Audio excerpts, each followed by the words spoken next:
Hello. How you doing? Good. Better be doing good. You better have said good. If you didn't say good, then that just makes me look kind of dumb for saying good. So, yeah. You better be doing good. Thank you. I'm going to be talking about a true crime story with Fred and Rosemary West. That's what this whole video is about. That's the case that we're looking into today. And a disclaimer, really quickly, there is a lot of sexual assault, sexual abuse, incest, obviously murder. There's going to be like some pedophilic things that we're going to be talking about today. I know that's like a very sensitive topic with some people, so if any of those topics make you uncomfortable, I do not suggest watching this video because, you know, it's going to cause a lot of triggers because there's a lot to uncover. I have 8 whole pages of notes. There's a lot. So yeah. Anyways, let's get into it. So first we're going to talk about Fred West. Frederick Walter West was his full name. He was born September 29th, 1941 in Muchmarcle, Herefordshire, England. I'm not from England, so I have absolutely no idea if I even pronounced that correctly. He was child number 2 out of 6 with his father Walter West and Daisy Hill. Sexual abuse was a very common occurrence in his family. It was reported that his father had sex with his daughters and even taught Fred about bestiality. And it was also suspected that Fred's mother was also sexually abusing him, and he engaged in incest with his siblings and even impregnated one of his sisters, which is a mess. Like, it's just a mess. He was also reportedly very close to his mother.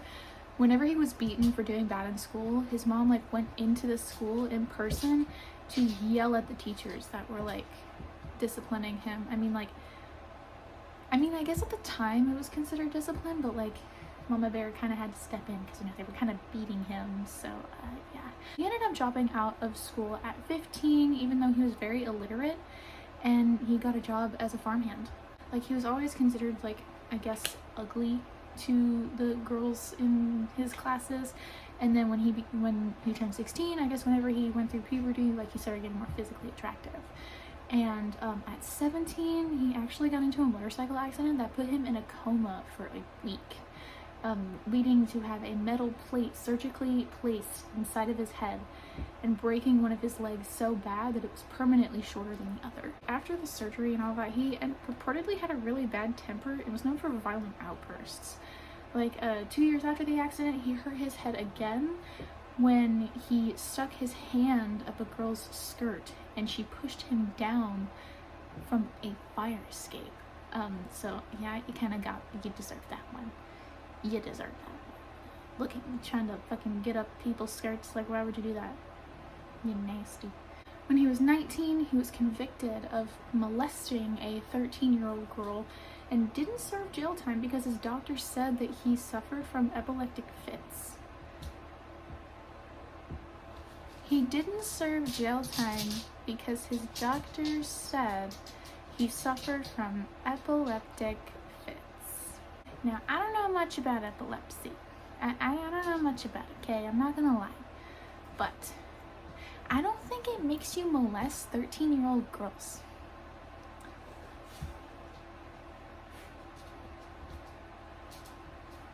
Gross. So at 21, his family actually let him back into their lives, and he moved back into his hometown, you know, where he came from, and he ended up rekindling an old relationship with his ex-girlfriend at the time, Catherine Costello. She was a petty thief when they first dated, and she escalated to prostitution.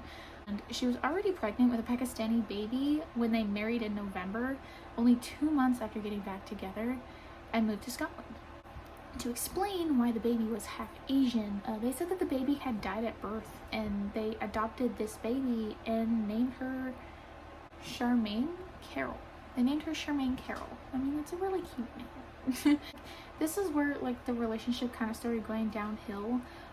Fred started demanding sex from her daily, and even like after, like right after she gave birth, he was demanding sex from her every single day. And it wasn't like vanilla sex. Like he was wanting like the hardcore shit right after she gave birth.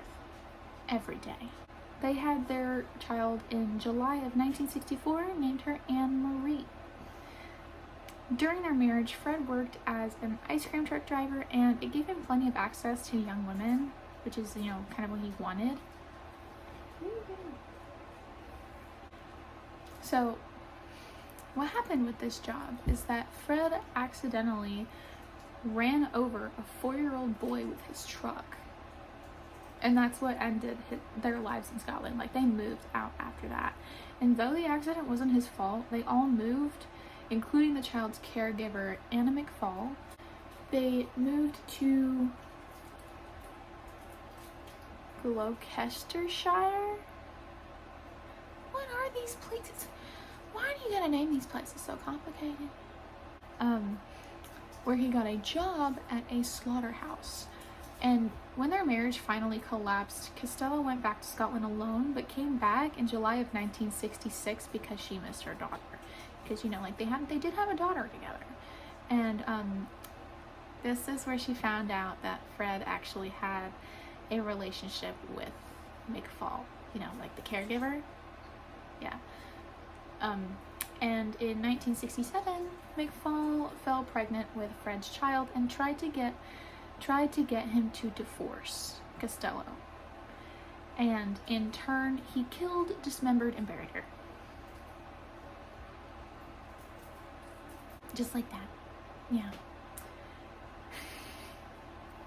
I'm not laughing because it's funny. I'm laughing because I'm uncomfortable.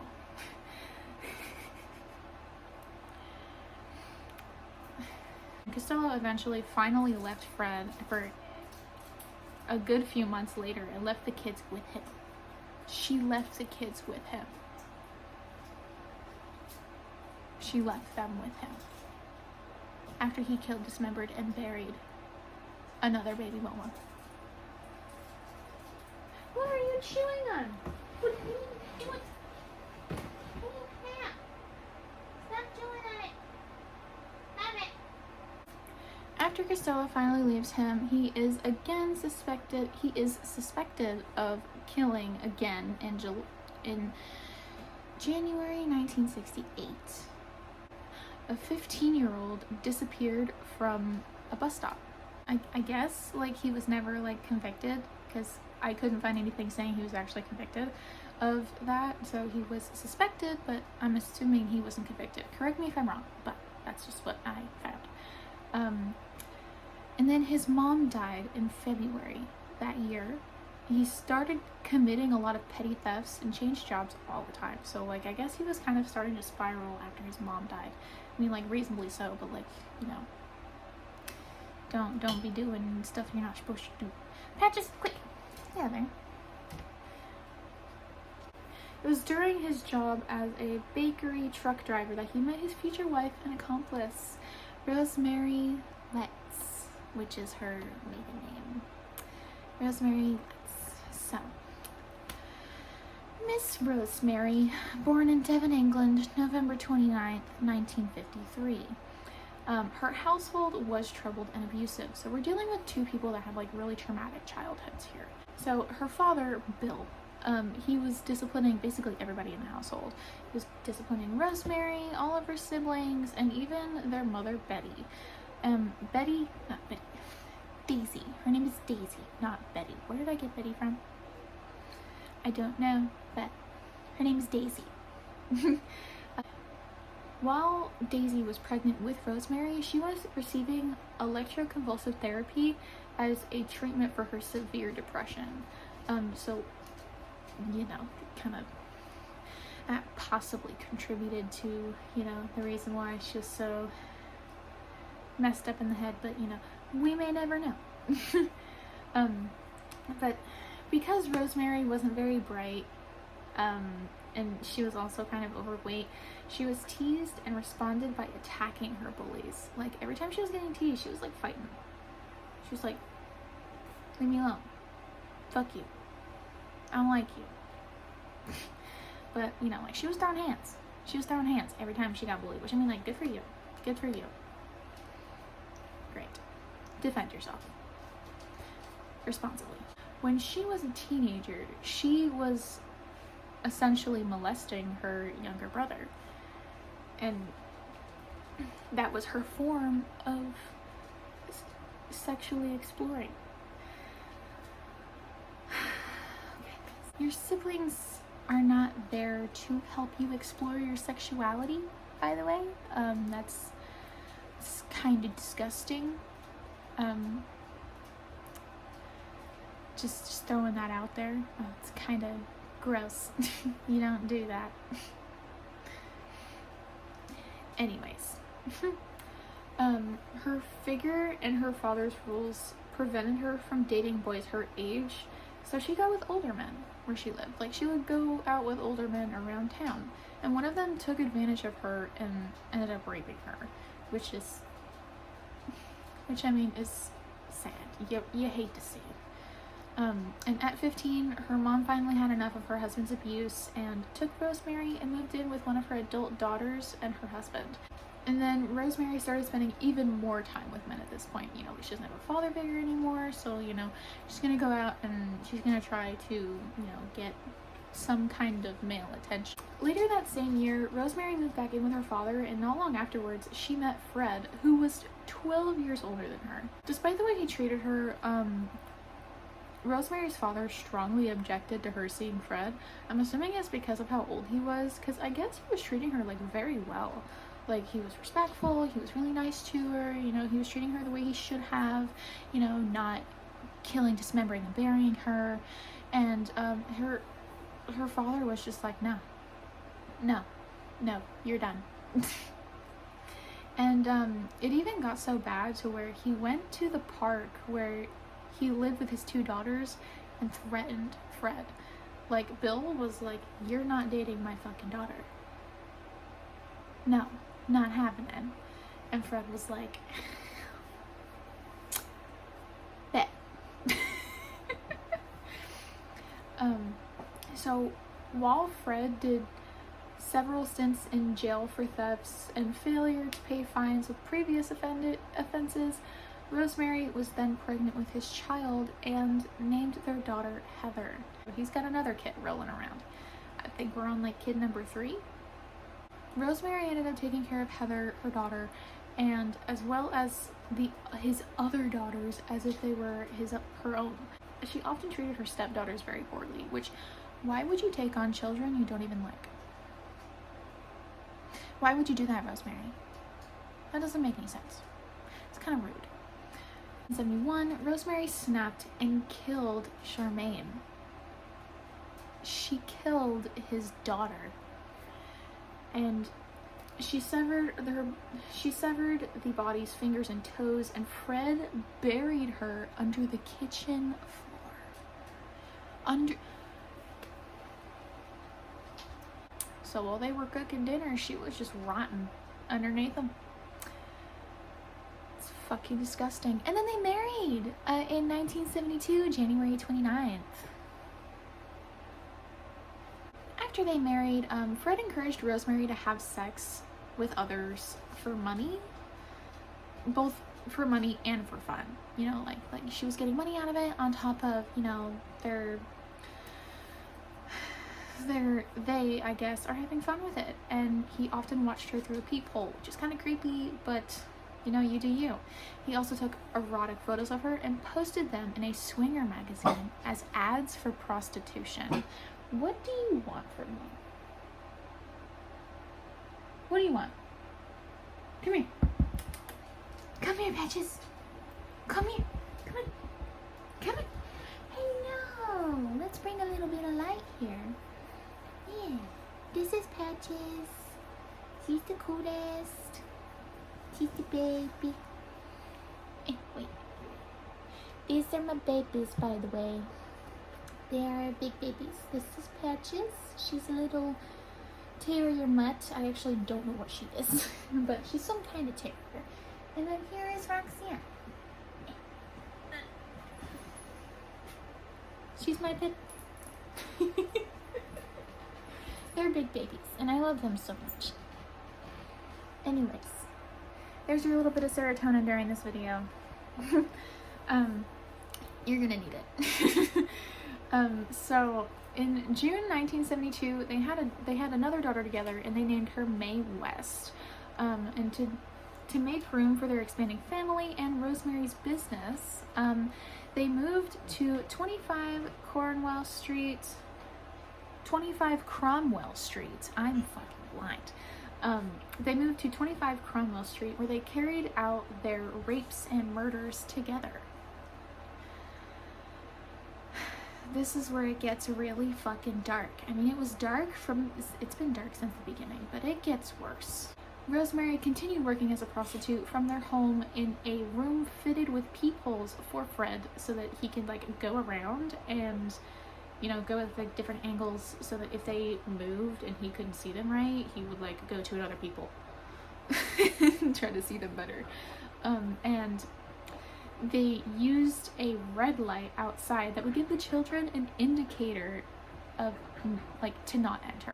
During this time, Rosemary gave birth to several other children, 3 of which were fathered by Fred, and another may have been conceived by Rosemary's father. So again, like a little more incest going on. She was still engaging in relations with him even after she gave birth to her 4th child. Like, this woman was sleeping with her father while she's married and while she's a prostitute. Goodness. I couldn't find if, like, he was one of her customers and, like, he was paying her, but even, like, you couldn't... Ain't amount of money in the world. Ain't no amount of money in the world that's gonna make me sleep with my daddy.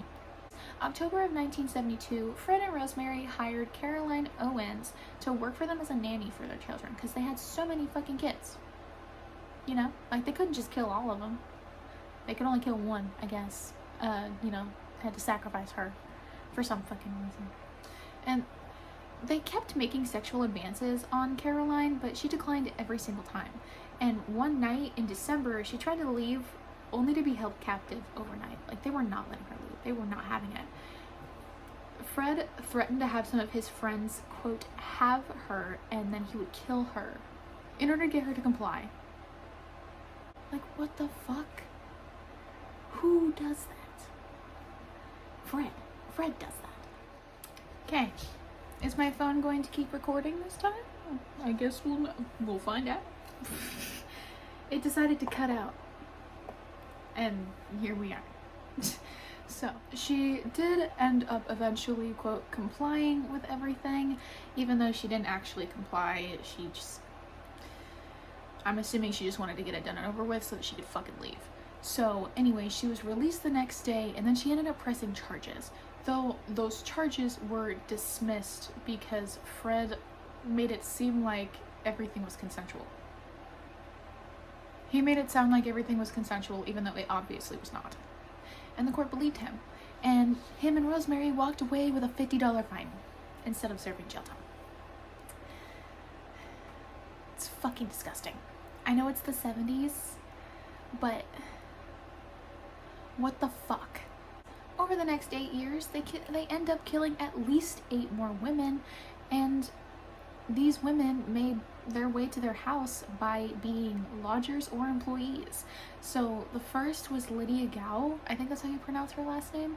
She was a seamstress that they knew. And then the second one was Carol Ann Cooper. She disappeared while walking out of a movie theater. Like, she was walking home from a movie theater, and she was like, poof, and she ended up being at Fred and Rosemary's. Wonderful. It's a wonderful place to be. And then Lucy Catherine Partington, which is the one that I could find the most details on, she disappeared from the bus stop while on her way home after Christmas. So she was on her way home after visiting her family for Christmas. And she was abducted by Rosemary and murdered by Fred. And she was held captive for a week through New Year's. Like, she was basically kept until New Year's and being raped and tortured during that time. And then they killed her. And then from 1974 to 79, they ended up killing 5 more women. Their names are Therese Seidenthaler, Shirley Hubbard, Juanita Mott, Shirley Ann Robertson, and Allison Chambers were their victims in those following years.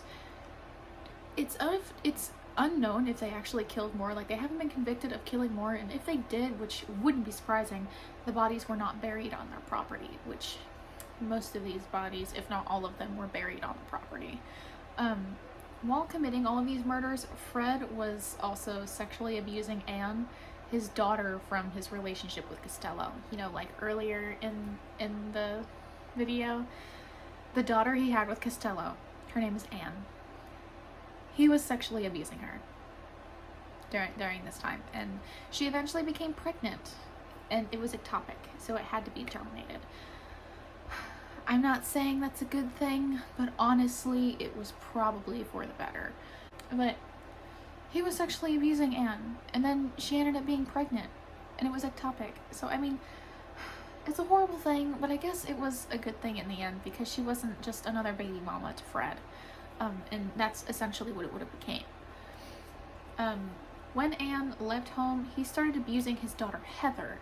Remember Heather, who was Rosemary's and possibly Rosemary's father's child, and one of his daughters, May. So he was, after Anne left, he started sexually abusing Heather and May. So, wonderful. So, the way that Fred disposed of these bodies was something else. It was genuinely something else. Like, he would dispose of them by burying them under the garage or the house or in the garden. One day in 1986, when Heather told her friends about the abuse, everything was a phone call away from being exposed. Like, literally everything. In June of the next year, Fred and Rosemary both strangled her to death to silence her, because they found out that she told her friends that she was abused, and they killed her. Yeah, another one bites the dust. Another kid number 2 that they killed. She was then dismembered and buried in the garden. You seen a pattern? Are you seeing the pattern here that I'm seeing? This is where it starts getting a little better. I mean, they do finally end up getting fully exposed in 1992 when Fred videotaped himself raping one of his daughters. So, yeah. When she told her friends, one of them reported the Wests to the police, you know, like, as they should. And when another girl who was raped by Fred came forward, the police finally got a search warrant by August, and they searched for evidence of child abuse because, you know, like, multiple people are coming forward about this man, and he had a charge dropped previously because it wasn't convincing.